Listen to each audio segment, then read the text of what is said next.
അസ്സലാമു അലൈക്കും വറഹ്മത്തുള്ളാഹി തആല വബറകാതുഹു. മോളെ മോളെ അൻഷിഫിൻ്റെ ഉമ്മ അതാ ബുഷിയെ വിളിക്കുന്നു. എന്താ മോളെ, എത്ര സമയമായി ബാത്റൂമിൽ? ഇത്ര ടൈം എന്താ ഇന്ന് ഇങ്ങനെ? ഇന്ന് നേരത്തെ ഹോസ്പിറ്റലിൽ പോകേണ്ടതല്ലേ? നീ എന്താ ഇങ്ങനെ ലേറ്റ് ആകുന്നത്? വേഗം ചെല്ല് മോളെ. 9:30 മണിക്ക് അവിടെ എത്താൻ പറഞ്ഞതല്ലേ? വേറെയും പേഷ്യൻസൊക്കെ ഉണ്ടാവില്ലേ? നമ്മളെ മാത്രം നോക്കിയാൽ മതിയാവുമോ? ഉമ്മ, എന്താ നീ എന്ത് ഇത്ര ലേറ്റ് ആകുന്നു? നിനക്ക് എന്തൊരു മടുപ്പ്? സത്യം പറ, നിനക്ക് അൻഷിഫിനെ മടുത്തുക്കണോ? ഞാൻ കാര്യമായിട്ട് ചോദിക്കാണ്. അതായത് എന്താന്ന് വെച്ചാൽ നിങ്ങൾ ഒരുമിച്ച് ജീവിക്കാൻ തീരെ തീരുമാനിച്ചിട്ടില്ലേ? എന്താണ് മോളുടെ നിൻ്റെ അഭിപ്രായം? എന്താ നീ ഇങ്ങനെ പിന്നോട്ട് നിൽക്കുന്നത്? പെട്ടെന്ന് അൻഷിഫ് അതാ മാറ്റിയൊരുങ്ങി മുകളിലത്തെ റൂമിൽ നിന്ന് വരുന്നു. അവൾ ഇതുവരേക്കും ഒരുങ്ങിയിട്ട് പോലുമില്ല. ഉമ്മ പറയുന്നുണ്ട്, എന്താ മോളെ വേഗം പോയിക്കൂടെ? എന്നാൽ പെട്ടെന്ന് ദേഷ്യം പിടിച്ചുകൊണ്ട് അൻഷിഫ്, അതെ എന്താ എൻ്റെ കൂടെ ജീവിക്കാൻ താല്പര്യമില്ലല്ലേ? ആ, ഞാനങ്ങ് വിട്ടൊഴിച്ച് തന്നാലല്ലേ അവൻ്റെ കൂടെ നിനക്ക് സുഖമായി ജീവിക്കാൻ പറ്റുള്ളൂ. നീ ആരുടെ കാര്യമാ മോനെ പറയുന്നത്? എൻ്റെ ഉമ്മ, ഇവൾ കാണുന്ന പോലെയൊന്നും അല്ല കേട്ടോ. നമ്മൾ വിചാരിക്കും ഇവള് നല്ലതാണെന്ന്, പക്ഷേ ഇവളുടെ ഉള്ളിലൊരു പിശാച്ചുണ്ട്. നിങ്ങൾക്കറിയോ ഏതാണെന്നത്? മോനെ എന്തൊക്കെയാ ഈ പറയണത്? അത് ഉമ്മ, അവളുടെ ഫസ്റ്റത്തെ കാമുകന്.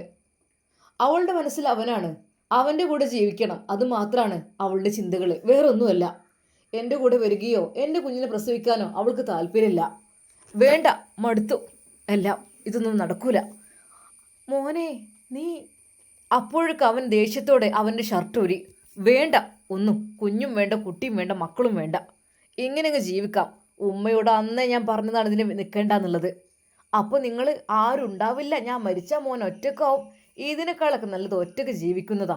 എന്തിനാണ് ഇങ്ങനെയുള്ളവരുടെ കൂടെ ഞാൻ ജീവിക്കുന്നത്? ഒരാൾ പുറത്ത് മറ്റൊരാളോട്, അകത്ത് വേറൊരാളോട് അങ്ങനെ സ്നേഹം അഭിനയിച്ച് എന്തിനു വേണ്ടിയിട്ട്? ആർക്ക് വേണ്ടിയിട്ട്? മോൻ എന്തൊക്കെയാണ് ഈ പറയണത്? ഓൾ അങ്ങനെയൊന്നും ചെയ്യൂലല്ലോ. ചെയ്യില്ല ഉമ്മ, ചില ഫോട്ടോസുകൾ കണ്ടാൽ ഞെട്ടിപ്പോകും. അപ്പോഴേക്കും അതാ അവൻ്റെ ഫോണിലേക്ക് സിനാൻ വിളിക്കുന്നു. ഹലോ, എന്താടാ പോന്നില്ലേ? 9:30 മണിക്ക് കേട്ടോ. കറക്റ്റ്. അതിന് മുമ്പൊക്കെ ഒരുപാട് ആളുകൾ ബുക്ക് ചെയ്തിട്ടുണ്ട്, പക്ഷേ ഞാൻ നിങ്ങൾക്കാണ് പരിഗണന നൽകുന്നത്. ഓക്കെ, പിന്നെ വേഗം ഫസ്റ്റ് എല്ലാം ചെയ്യാം, എന്നിട്ട് ബാക്കിയുള്ളവർക്ക് ടൈം കൊടുക്കാം. ഞാൻ വെയിറ്റ് ചെയ്യാണ്. ഒരു നിമിഷം അൻഷിഫ് ദേഷ്യപ്പെട്ടുകൊണ്ട് പറഞ്ഞു, അതെ ഞാൻ വരുന്നില്ല എന്ന് പറഞ്ഞ് അവൻ ഫോൺ കട്ട് ചെയ്തു. എന്നാൽ വീണ്ടും അതാ സിനാൻ വിളിക്കുന്നു. ഇവനിത് എന്ത് പറ്റി? എന്തപ്പത് ഇങ്ങനെ സംഭവിച്ചത്? ഇവനിപ്പോൾ എൻ്റെ ആഗ്രഹങ്ങളും സ്വപ്നങ്ങളൊക്കെ അവിടെ പാതി വഴിയിൽ ഉപേക്ഷിക്കേണ്ടി വരുമോ? ഇന്നാണെങ്കിൽ ഞാൻ ഫുൾ ഗെറ്റപ്പിൽ വന്നിട്ടുള്ളത്. അവളെ എനിക്കൊന്ന് ആസ്വദിക്കണം, എനിക്ക് അവളെ ഒന്ന് കിട്ടണം. എൻ്റെ സ്വപ്നമാണത്. പക്ഷേ എൻ്റെ സ്വപ്നത്തെ അവൾ ഇല്ലാതാക്കുകയാണ് ചെയ്യുന്നത്. അവൾ എൻ്റെ സ്വപ്നത്തെ വലിച്ചെറിയുകയാണ്.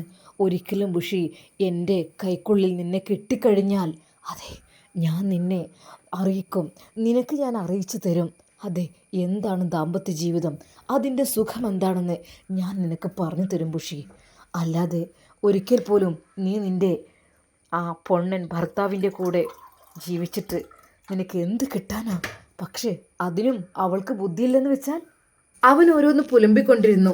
എന്നാൽ വീണ്ടും വിളിച്ചു സിനാന്. അങ്ങനെ വിട്ടാൽ പറ്റില്ലല്ലോ. ഹലോ, എന്താ അൻഷിഫ് ഇങ്ങനെ? അതെ, ഞാൻ ഓരോരുത്തർക്ക് വേണ്ടിയിട്ടുള്ള കാര്യങ്ങളെല്ലാം ഇവിടെ സെറ്റാക്കിയതാണ്.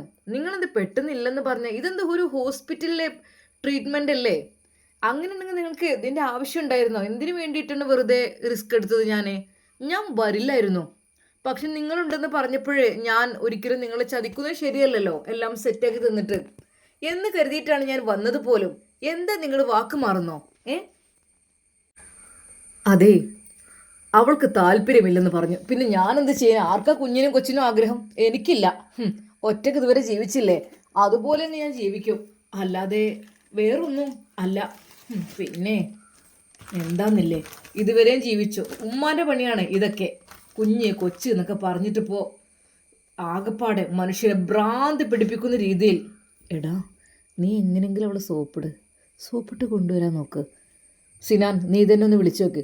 വേണ്ട, എന്നോട് അവൾക്ക് അല്ലെങ്കിൽ ഇഷ്ടമല്ല, എന്നെ ദേഷ്യമാണ്.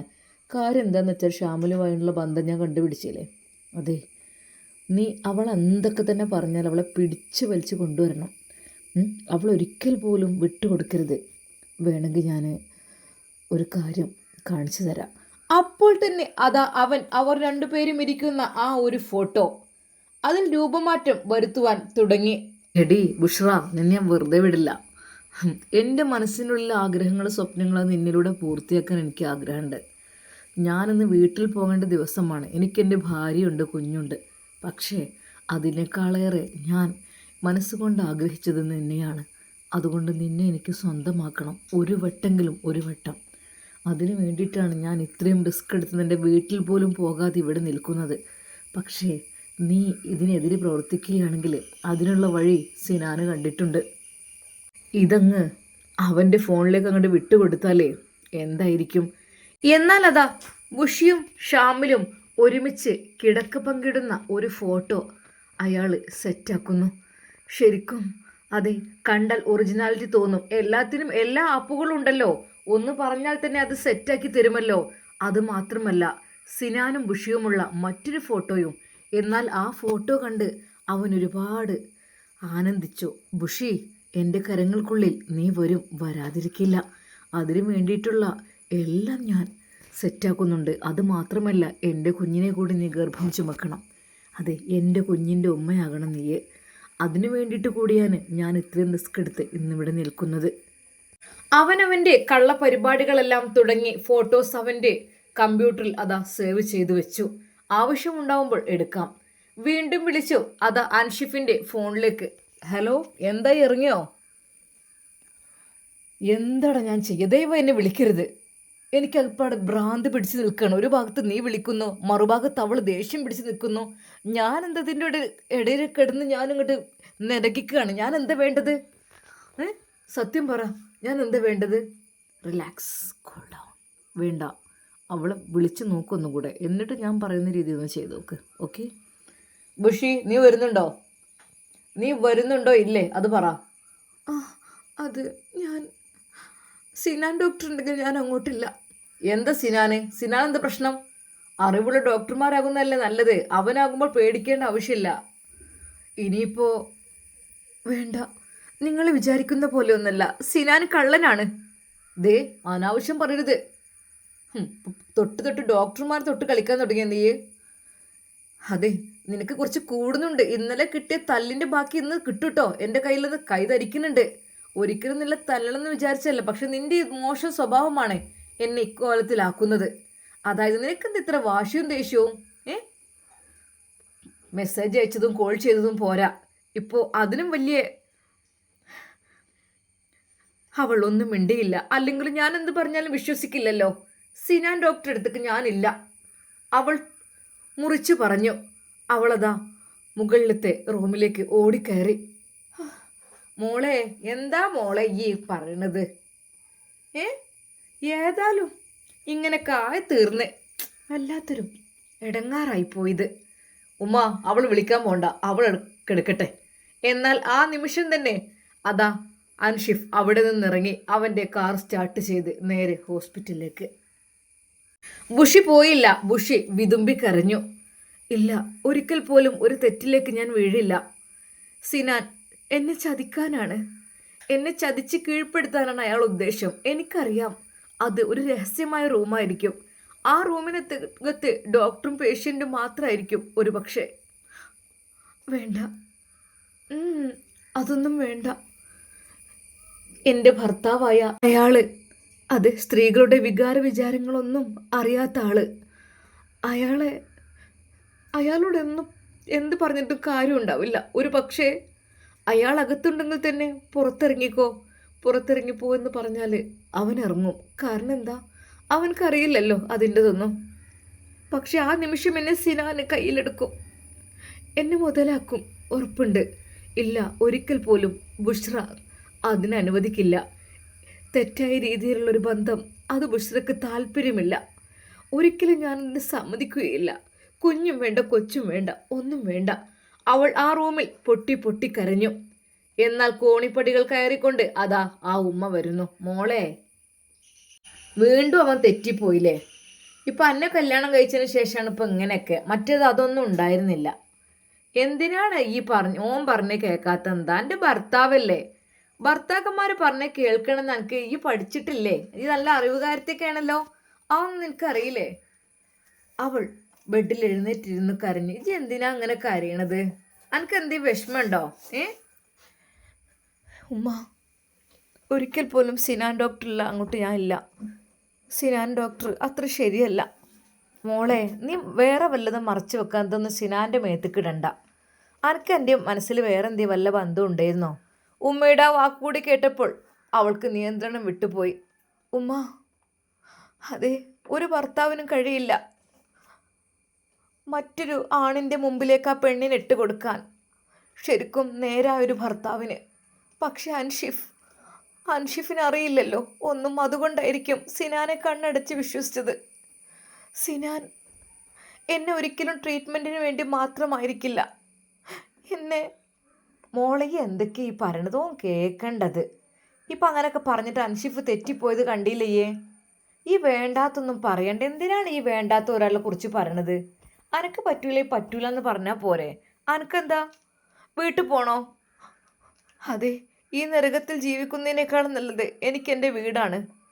എന്നാൽ അത് കേട്ടപ്പോൾ ആ ഉമ്മ പറഞ്ഞു, പൊന്നു മോൾ, എനിക്ക് തോന്നുന്നുണ്ടല്ലോ ഇങ്ങനെയൊക്കെ എന്നോട് പറയാൻ. എന്നെ എങ്ങനെയും നോക്കിയിട്ട് എൻ്റെ മോനും തന്നെ എന്നെ എത്രയും സ്നേഹിച്ചിട്ട് എനിക്ക് വിട്ട് പോകണം തോന്നുന്നുണ്ടല്ലേ? അല്ലെങ്കിലും എൻ്റെ ഭാഗത്ത് തന്നെയാണ് തെറ്റ്. ഞാൻ എൻ്റെ മോനക്ക് വേണ്ടി കല്യാണമൊക്കെ കഴിപ്പിച്ചത്. എന്താ ചെയ്യുക, എൻ്റെ കുട്ടി ഒറ്റപ്പെടണ്ടെന്ന് വിചാരിച്ചിട്ടാണ് ഞാൻ അങ്ങനെ ചെയ്തത്. എൻ്റെ ഭാഗത്ത് തന്നെയാണ് തെറ്റ്. ഞാനത് സമ്മതിക്കണേ. നിങ്ങളൊക്കെ നല്ല ആണുങ്ങളെ കൂടെ ജീവിച്ച് സുഖവും സമാധാനമൊക്കെ സന്തോഷത്തോടൊക്കെ ജീവിച്ച് പ്രഗ്നൻ്റ് ആവുകയൊക്കെ ചെയ്യേണ്ട സമയമായില്ലേ? അതെ, എൻ്റെ മോനക്കൊന്നും തരാൻ കഴിഞ്ഞില്ലല്ലേ നിങ്ങൾക്കൊന്നും. പക്ഷെ എൻ്റെ കുട്ടിക്ക് സ്നേഹമുണ്ട്.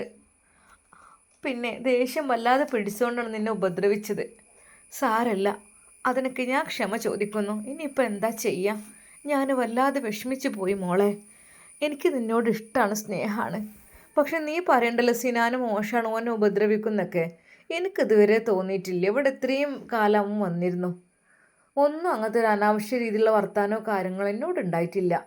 ഒരു നിമിഷം ബുഷി ഞെട്ടിപ്പോയി. ഉമ്മ പ്രായമായതല്ലേ, ഉമ്മയോടില്ലാത്തത് എന്നോട് തോന്നിയെങ്കിലോ? മോളെ, പിന്നെ ഞാൻ ഒരു കാര്യം പറയാം. ആ ഡോക്ടർക്ക് ഒരു കുട്ടിയുണ്ട്, ഭാര്യയുണ്ട്, ഫാമിലിയൊക്കെ ഉള്ള ആളാണ്. മോളെന്താ അങ്ങനെയൊക്കെ ചിന്തിക്കുന്നത്?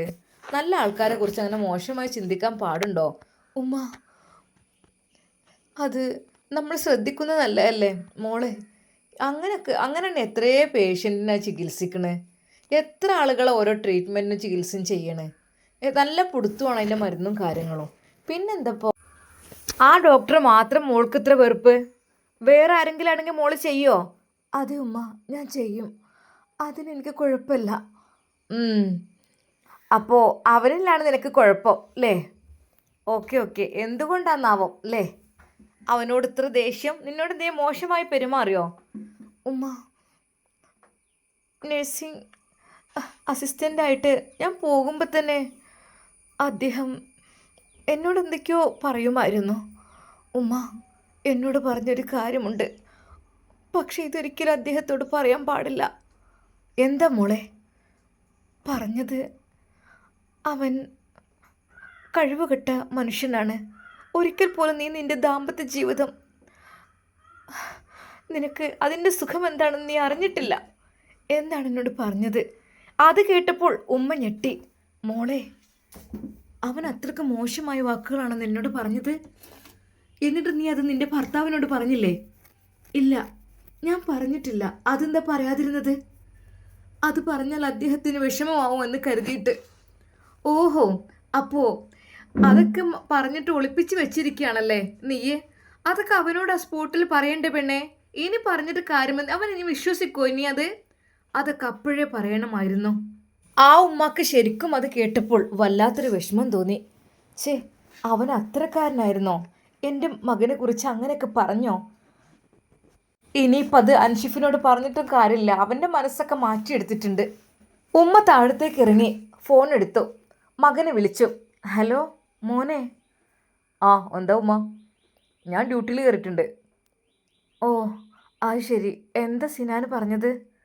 സിനാന് പറഞ്ഞു എന്താ പോകാൻ പറയാൻ, വേറെ നോക്കാമെന്ന് പറഞ്ഞു. പിന്നെ സിനാനെ ശ്രദ്ധിച്ചോണ്ടി. നിന്റെ ഭാര്യനോട് അവൻ പറഞ്ഞു കൊടുത്തത് എന്താണത്രേ? നീ കഴിവ് കെട്ടവനാണെന്ന്. ഉമ്മാ, നിങ്ങളതങ്ങ് വിശ്വസിച്ചില്ലേ? അതെ, അവളതല്ല അതിനപ്പുറവും പറയും. കാരണം അവൾക്കൊരു ലക്ഷ്യമുണ്ട്, അവളുടെ കാമുകൻ്റെ കൂടെയുള്ള ജീവിതം. അതിനു വേണ്ടിയിട്ടാണ് എന്നെയൊക്കെ തള്ളി പറയുന്നത്. ഉമ്മ ഒരിക്കലും ഞാൻ അവളുടെ അടുത്ത് കയറി പോകണ്ട. അവള് പോവുകയാണെങ്കിൽ പോയിക്കോട്ടെ. ഇനി ഒരിക്കലും അവളെ പിടിച്ചു വെക്കും വേണ്ട. അതായത് അവളുടെ ഇഷ്ടത്തിന് ജീവിച്ചോട്ടെ, നമ്മളായിട്ടൊന്നും ചെയ്യണ്ടല്ലോ. എനിക്ക് മടുത്തു, ഇനി വയ്യ. എന്തിനാണ് വെറുതെ ഒരു പെണ്ണിനെ തല്ലിയിട്ട് പാപം വാങ്ങുന്നത്? അവൾ എന്തെങ്കിലും പറഞ്ഞ് ഞാൻ ക്ഷമ നശിച്ച് ഒരു പക്ഷേ ഞാൻ തല്ലിയെന്ന് വരും. വേണ്ട, അവൾ പോകണമെങ്കിൽ പോയിക്കോട്ടെ, അവിടെ നിൽക്കണേ നിന്നോട്ടെ. എൻ്റെ യാതൊരു രീതിയിലുള്ള ബുദ്ധിമുട്ടും അവൾക്ക് ഇനി ഉണ്ടാവില്ല. എന്താ വെച്ചാൽ അവളുടെ ഇഷ്ടം പോലെ അവൾ ചെയ്തോട്ടെ. മോനെ, അങ്ങനെ പറഞ്ഞാൽ എങ്ങനെ? എന്നാലും അവൾ പറഞ്ഞ സ്ഥിതിക്ക് അത് നീ ഒന്ന് ചോദിച്ചു നോക്ക് തന്നെ വേണമല്ലോ. എന്തിനാ അപ്പം അങ്ങനെ ഏതെങ്കിലും പെണ്ണുങ്ങളോട് പറയാൻ പാടുണ്ടോ ഡോക്ടർമാരാണുങ്ങളെ? സ്വന്തം ഭർത്താവിനെ കുറിച്ചുള്ള കുറ്റം? അത് കുറ്റമല്ലല്ലോ, ഉള്ള സംഭവം തന്നെയല്ലേ. അവൻ പറഞ്ഞാലും ഇല്ലെങ്കിലും ഞാൻ അത്തരക്കാരനല്ലേ. എൻ്റെ ജീവിതം അങ്ങനെയല്ല എന്നാൽ ശരിക്കും അദ്ദേഹം കരയുന്നുണ്ടായിരുന്നു. മോനെ കരയാൻ വേണ്ടി പറഞ്ഞതല്ല, എന്നാൽ അവൻ പറഞ്ഞത് മോശമായി പോയി. ഒരു പെൺകുട്ടിയോട് അങ്ങനെ പറയാൻ പാടുണ്ടോ? പറഞ്ഞിട്ടില്ലല്ലോ, വേറൊന്നും ചെയ്തിട്ടില്ലല്ലോ മോനെ. എന്നാൽ അവൾക്ക് നല്ല ഭയമുണ്ട് കേട്ടോ ആ കാര്യത്തിൽ. ഇനി അവനെ നീ അങ്ങ് കണ്ണടച്ച് വിശ്വസിക്കരുത്. നിങ്ങളൊന്ന് മിണ്ടാതിരിക്കേ പ്ലീസ്, ഞാൻ ഡ്യൂട്ടിയിലാണ്. ഞാൻ ഫോൺ വന്നപ്പോൾ അത്യാവശ്യം ഒന്ന് കണ്ടപ്പോഴാണ് വേഗം എടുത്തു വന്നത്. ഓക്കെ എന്ന് ശരി. അവൻ ഫോൺ കട്ട് ചെയ്ത് ഡ്യൂട്ടിയിലേക്ക് പ്രവേശിച്ചു. എന്താ സാർ, ഡ്യൂട്ടിക്കിടയിലും കോളാണല്ലോ? അല്ല സാറല്ലേ ഇന്ന് ലീവോ എന്നൊക്കെ പറഞ്ഞത്? തൊട്ടടുത്തുള്ള ജാൻസി ഡോക്ടർ അത് പറഞ്ഞപ്പോൾ അതെ, അൻഷിഫ് ഡോക്ടർ മൗനം പാലിച്ചു. എന്താ സാർ, എന്ത് പറ്റി? ഇന്ന് ലീവ് എടുക്കുന്നോ? എന്തൊക്കെയാ പറയുന്നത്? ഭാര്യയും എന്താ ട്രീറ്റ്മെൻറ്റിന് പോവാണെന്നൊക്കെ പറഞ്ഞിരുന്നല്ലോ, എന്തായി? അത് ഫ്ലോപ്പായി. അത് അവൾക്ക് പറ്റിയില്ല. ഓക്കെ. പിന്നെ സാറേ, എന്തൊക്കെ വിശേഷങ്ങളൊക്കെ ആയോ? എന്നാൽ അവർക്കൊന്നും അവന് കുഴപ്പമുള്ള കാര്യം അറിയില്ലായിരുന്നു. ശരിക്കും ഡോക്ടറെ കണ്ടാൽ അങ്ങനെ തോന്നുകയില്ല. സുന്ദരനായ സുമുഖനായ നല്ലൊരു ആണത്വമുള്ള ഡോക്ടർ. പക്ഷെ എന്ത് ചെയ്യാൻ, അവൻ്റെ ഉള്ളിൽ അങ്ങനെയല്ലേ. ആവുന്നു, ടൈമുണ്ടല്ലോ. ശരിയാണ്, 2 മാസമൊക്കെ അല്ലേ ആവുന്നുള്ളൂ കല്യാണം കഴിഞ്ഞിട്ട് അല്ലേ? ഇപ്പോഴൊന്നും വേണ്ടെൻ്റെ സാറേ, കുറച്ചങ്ങ് കഴിഞ്ഞോട്ടെ. അവൾ ചെറിയ കുട്ടിയല്ലേ, ഒന്ന് ഫ്രീ ആയി നടക്കട്ടെ. അല്ല, അവളിപ്പോൾ നഴ്സിങ്ങിന് വരാറില്ലേ? അവള് ഇപ്പോൾ കുറച്ച് ദിവസമായിട്ട്. അങ്ങനെ. അതെന്താ വരാതിരുന്നത്? കണ്ടിന്യൂ ചെയ്യണ്ടേ? എന്തെങ്കിലല്ലേ വേറെ എവിടെയെങ്കിലുമൊക്കെ ജോലി നോക്കാൻ പറ്റുള്ളൂ. ഇവിടെ ആകുമ്പോൾ സാറിൻ്റെ കൂടെ തന്നെ ആകുമ്പോഴേ ഞാൻ നോക്കട്ടെ, അവളെ കൊണ്ടുവരണം. എന്നാൽ അവർ തമ്മിലുള്ള പ്രശ്നങ്ങളും ഒന്നും ജാൻസി അറിഞ്ഞില്ല, അവളോട് പറഞ്ഞതുമില്ല. ഡോക്ടർ നല്ല സ്വഭാവക്കാരിയാണ്. എന്തായാലും ഡോക്ടറെ, ആ കുട്ടി കുറച്ചും കൂടെ കഴിഞ്ഞോട്ടെ കേട്ടോ. ചെറിയ പ്രായമാണല്ലോ അല്ലേ? അധികം പ്രായമൊന്നും ആയിട്ടില്ലല്ലോ. കുറച്ചൊന്ന് എൻജോയ്മെൻറ്റ് ചെയ്യട്ടെ, എന്നിട്ട് മതി കുട്ടികളും മക്കളൊക്കെ. അത് കേട്ടപ്പോൾ അവൻ്റെ മുഖം വല്ലാതെയായി. അല്ലെങ്കിലും കുട്ടികളും മക്കളും എനിക്ക് ഉണ്ടാക്കാനൊന്നും കഴിയില്ലല്ലോ, എനിക്കതിനുള്ള ശേഷിയില്ലല്ലോ. ഇനി പഠിച്ചവൻ്റെ അനുഗ്രഹം കൊണ്ട് അത്ഭുതം എന്തെങ്കിലും സംഭവിച്ചെങ്കിലായി, അല്ലാതപ്പോൾ എന്താ. ഡോക്ടർ ഡ്യൂട്ടിയിലേക്ക് കടന്നു. എന്നാൽ ഈ സമയം അതാ ഷാമിലിൻ്റെ വീട്ടിൽ ഉപ്പ പറയുന്നുണ്ട്. മോനെ, ഞാൻ നിന്നോട് കുറേ ദിവസമായി ഒരു കാര്യം പറയുന്നു, നിൻ്റെ കല്യാണക്കാര്യം. അതായത് ഇനിയും വൈകിപ്പിക്കരുത്. ഇപ്പോൾ പെൺകുട്ടികളെ പോലും കിട്ടാനില്ല. അതെ, നമുക്ക് ഒരു കല്യാണം വേഗം. ഞാൻ ബ്രോക്കറോടൊന്ന് കാര്യങ്ങൾ പറയട്ടെ. പലരും എന്നോട് ചോദിക്കുന്നുണ്ട് പള്ളിയിൽ പോകുമ്പോഴൊക്കെ, മോൻ്റെ കല്യാണം നോക്കല്ലേ അതോ നിങ്ങളെ കല്യാണം നോക്കണ്ടേ എന്നൊക്കെ. ഞാൻ പറഞ്ഞു എനിക്കിനിപ്പോൾ അത് മതി. ഞാൻ 1-2 കിട്ടി പഠിച്ചിക്കണ്. ഇനിയിപ്പോൾ അത് മതി. ഇനിയിപ്പോൾ ഒരു കെട്ട് എനിക്ക് വേണ്ട. എന്നാൽ ബാപ്പയുടെ കാര്യത്തിൽ, അതെ മാജിത്തയുടെ കാര്യത്തിൽ ഒരു തീരുമാനമെടുക്കാൻ ഇപ്പോഴും അവനായിട്ടില്ല. പഴയ രീതിയിൽ തന്നെ മാജിത്ത വീട്ടിൽ കഴിയുന്നു, ബാപ്പയും. എന്നാൽ ഇനി ഒന്നും നോക്കാനില്ല, വേഗം അവരെ ഒന്നിപ്പിക്കണം. എന്നാൽ ഈ സമയം അതാ ഷാമിലിന് ഒരു കോൾ വരുന്നു. അതെ, ഇത് ഗൾഫിൽ നിന്നുള്ള നമ്പറാണല്ലോ. ഹലോ, അസ്സലാം വലൈക്കും വറഹ്മത്തുള്ളാ. വലൈക്കും അസ്സലാം. അതെ, അതാരുമായിരുന്നില്ല, അവൻ്റെ അറബിച്ചിയായിരുന്നു, ഉമ്മുൽ ഖൈർ. ഉമ്മുൽ ഖൈറിൻ്റെ ശബ്ദം കേട്ടപ്പോൾ ഷാമിലിൻ്റെ കണ്ണുകൾ നിറഞ്ഞു. ഷാമിൽ, കൈഫ് ഹാലക്? സൈൻ, അൽഹംദുലില്ലാ. ഷാമിലിനോട് ഗൾഫിലേക്ക് വരുവാൻ വേണ്ടി ആവശ്യപ്പെടുകയാണ്. ഷാമിൽ എന്തൊക്കെ? അതല്ല, മോൻ്റെ കല്യാണം കഴിഞ്ഞോ? അങ്ങനെയാണെങ്കിൽ വൈഫിനെ കൂട്ടി നീ വരുമോ? അവൻ്റെ മനസ്സ് വല്ലാതെ അങ്ങ് പതറിപ്പോയി. ഇല്ല, കല്യാണമൊന്നും കഴിഞ്ഞിട്ടില്ല. ആ, ഓക്കെ ഓക്കെ, അങ്ങനെയാണല്ലേ. ആ പിന്നെ എന്നെ ഇന്നലെ ഇവർ വിളിച്ചിരുന്നു, അറബിയുമ്മ. ആ ആ അതായത് ആം, നിന്റെ എളാമ്മ എന്ന് പറഞ്ഞ സുലേഖയുണ്ടല്ലോ, അതായത് എൻ്റെ ഭർത്താവ് വിവാഹം കഴിച്ച അവര്. ഉം. അവരിവിടുന്ന് രക്ഷപ്പെട്ടു പോയിട്ടുണ്ട്. അറബി ഉമ്മയുടെ അടുത്ത് എത്തിയെന്നോ അങ്ങനെയൊക്കെ പറഞ്ഞു കേട്ടു. പിന്നെ നാട്ടിലേക്ക് പോരാനുള്ള കാര്യങ്ങളൊക്കെ സെറ്റാക്കി തരണം എന്നൊക്കെ പറഞ്ഞിട്ട് വിളിക്കുകയാണ് എന്ന് പറഞ്ഞു. ഒരു നിമിഷം ഷാമിൽ ഞെട്ടിപ്പോയി. അത് മാഡം, അതെ, അങ്ങനെയാണ് പറഞ്ഞത്. ഇവിടുന്ന് രക്ഷപ്പെട്ടു പോയി, എങ്ങനെയാണെന്നറിയില്ല. പിന്നെ എൻ്റെ അർബാവിൻ്റെ അടുത്തൊക്കെ നിൽക്കുമോ അവര്? ഏകദേശം നല്ല പണി കിട്ടിയിട്ടുണ്ട് തോന്നുന്നുണ്ട്. എന്ത് കരുതിയിട്ടാണ് ഇവളൊക്കെ ഇയാളുടെ കൂടെ ജീവിക്കുക? ഞാൻ തന്നെ ഇത് ഒരു നിലനിൽപ്പിന് വേണ്ടി നിൽക്കുക മാത്രം, അല്ലാതെ അയാളുടെ സ്നേഹമോ കരുതലോ ബഹുമാനം എനിക്ക് കിട്ടിയിട്ടൊന്നല്ല. ഒന്നും വേണ്ട താനും. നല്ല രീതിയിൽ ജീവിക്കാൻ സമ്മതിച്ചാൽ മതി, വേറൊന്നും വേണ്ട. മനസ്സിൽ നിരാശയൊക്കെ ഉണ്ട്. എന്താ ചെയ്യുക, ഓരോ പെണ്ണുങ്ങൾ ഇങ്ങനെ ഒരുമ്പിട്ട് ഇറങ്ങിക്കഴിഞ്ഞാൽ ബാക്കിയുള്ളവരെ സമാധാനം നഷ്ടപ്പെടുത്താൻ വേണ്ടിയിട്ട്. ആ, എന്തായാലും മോനെ, നിങ്ങളുടെ സുലേഖ ആ സ്ത്രീ എന്തൊക്കെ തന്നെയാലും അതാ വൈകാതെ നാട്ടിലേക്ക് എത്താൻ ചാൻസ് ഉണ്ട്. അവിടെ നിന്നെല്ലാം റെഡിയാക്കി തരുമോ അങ്ങനെ ഇങ്ങനെ എന്നൊക്കെ പറഞ്ഞ് അവിടെ ഉണ്ടെന്ന് പറഞ്ഞ് വിളിച്ചിരുന്നു. എന്നെ വിളിച്ചപ്പോൾ ഞാൻ പറഞ്ഞു ഞാൻ അറിഞ്ഞിട്ടില്ല, ഇവിടെ നിന്ന് ചാടിപ്പോയതാണ്, ഇറങ്ങിപ്പോയതാണ്, പാസ്പോർട്ട് ഇവിടെയാണ്, എടുത്തു തരുമോ കിട്ടുമോ എന്നൊക്കെ ചോദിച്ചു എന്നൊക്കെ പറയുന്നത് കേട്ടു. എന്തായാലും നീ ഒന്ന് അന്വേഷിച്ച് നോക്ക്, അതിനനുസരിച്ച് കാര്യങ്ങളെല്ലാം ചെയ്യേ. ശരിക്കും ഷാമിലിൻ്റെ കൈകാലുകൾ തളർന്നു പോയി. അതെ, ഇനി എന്തൊക്കെ സംഭവിക്കും? സുലേഖ ഉപ്പയെ ഉപേക്ഷിച്ച് പോയതാണ് അവർ. ഇപ്പോൾ അവർ തിരിച്ചു വന്നു കഴിഞ്ഞാൽ എൻ്റെ സ്ഥിതി, എൻ്റെ വേണ്ട. ആകെപ്പാടെ ഷാമിലിന് ടെൻഷൻ കൂടി. കാര്യം മറ്റൊന്നുമല്ല, ബുഷിയുടെ കാര്യം ഓർത്ത്. ഒരു ഭാഗത്ത് ആ അയാൾ സിനാൻ ഡോക്ടർ അവളെ കൊത്തി വലിക്കാൻ, അവളെ വഞ്ചിക്കാൻ നടക്കുകയാണ് ഒരു ഭാഗത്ത്. ഇതിപ്പോൾ മറ്റു ഭാഗത്ത് എളാമ എന്നു പേരുള്ള ആ സ്ത്രീ തിരിച്ചു വരാൻ നിൽക്കുകയാണത്രേ. ചുരുക്കി പറഞ്ഞാൽ ഷാമിലിന് ആകെപ്പാടെ തല പെരുക്കുന്ന പോലെ തോന്നി. ഒരു നിമിഷം അവന് തോന്നി എല്ലാം ഇട്ടെറിഞ്ഞ് എങ്ങോട്ടെങ്കിലും പോയാലോ എന്ന്. കാര്യം ബുഷിയുടെ കാര്യത്തിൽ തീരെ സമാധാനമില്ല. ഒരിക്കൽ പോലും ആ സിനാൻ അവളെ ഞാൻ വിട്ടുകൊടുക്കില്ല. ഇതെനിക്ക് അൻഷിഫിനോട് തുറന്ന് പറയണം, പക്ഷെ എനിക്കൊരു ചാൻസ് കിട്ടുന്നില്ല. എന്തായാലും വേണ്ടില്ല, ഇത് അൻഷിഫിനോട് എല്ലാം തുറന്ന് പറയണം. അതെ, അവൾ വെറുതെ വിടാൻ അവനൊരുക്കമല്ല. അവൻ അവളെ കണ്ടുവച്ചിട്ടുണ്ട്. അത് അവളെ സ്വന്തമാക്കുക തന്നെ ചെയ്യും, അതുറപ്പാണ്. ഷാമിൽ വിങ്ങിപ്പൊട്ടിക്കരഞ്ഞു. അതെ, ഒരു ഭാഗത്ത് മറ്റൊരു ദുഃഖം, ഈ ഭാഗത്ത് വേറൊരു ദുഃഖം, എല്ലാം കൂടെ അവൻ്റെ തലയിൽ ഒരിടുത്തി വീഴുന്ന പോലെ അവന് തോന്നി. യാ അല്ലാ, ഇതിനേക്കാൾ നല്ല മരണമാണ് എന്നെനിക്ക് തോന്നാണ്. ഷാമിൽ സങ്കടത്തോടെ പടച്ച റബ്ബിനോട് ദുആ ചെയ്തു. റബ്ബേ റഹ്മാനെ, ബുഷിയെ നീ രക്ഷിക്കണം ആ ഒരു സിനാൻ ഡോക്ടറിൻ്റെ ഷെറിൽ നിന്ന്. എൻ്റെ പിതാവിനെയും നീ രക്ഷിക്കണം സുലൈഖ എന്ന എളാമയുടെ ഷെറിൽ നിന്ന്. ഇൻഷാ അല്ലാ, നമുക്കിതിൻ്റെ ബാക്കി ഭാഗം നാളെ കാണാം. അതുവരേക്കും എല്ലാവർക്കും അസ്സലാമു അലൈക്കും വറഹ്മത്തുള്ളാഹി തആല വബറകാതുഹു.